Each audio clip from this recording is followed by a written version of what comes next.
कहिले आउनुहुन्छ हजुर घर म ए किन म हुँदा हुँदा किन कुल बोय दाइले सोध्दैछ कहिले आउनुहुन्छ घर ए एकैछिनमा गयो त यार कुल बोयतिर सम्झाएला चन्दु सम्झाएला है कहिले त्यहाँ हेर त यता हेर तिमी त्यसो त अब छोटो भेट्न देखाउँछ अनि के काम त अनि मनै मर्यो चन्दु सुन हजुर दाइ। चन्दन सुन तिमीले त्यहाँ उता हेर दुईजनाले म्याचिङ गरेर टी सर्ट लगाएर आइसक्यो व्हाइट कलर हेर त तिमी म पनि दाइ कम्ती छ त हेर्नु दाइ अनि खोजेर पहुँच ठिक छ कहिले आउने हजुर घर म त खै बोलाउँदैनन् घरकाले अनि के गर्नु त घरतिरको मान्छेले कसैले बोलाए त हुन्थ्यो नि आउनु पर्यो मम्मी एक्लै हुनुहुन्छ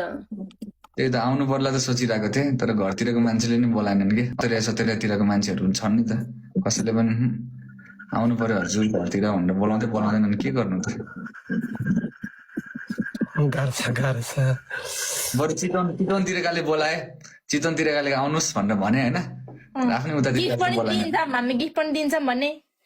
अनि त्यस्तो गरिसके खै आफ्नोतिरकाले चाहिँ बोलाएनन् कि बरु चन्दन तिमीहरूको एरिज र चन्दनको त हातको ट्याटु पनि सेम रहेछ त के हो तपाईँको नि छ त नि ट्याटु तपाईँसँग चाहिँ भन्न मिल्दैन ए मेरो पनि छन् त छ एरिसको त कस्तो एरिसको त धेरै ठाउँमा ट्याटु छ नि त मलाई के थाहा त अनि मलाई नभन त्यस्तो जाँसुकै बोस् मैले अस्ति देखेको फोन गर्दाखेरि हजुर ए ल यस्तो कुराहरू बोल्ने त्यो व्हाट्सएपको कुराहरू बोल्दिनँ ल ठिक छ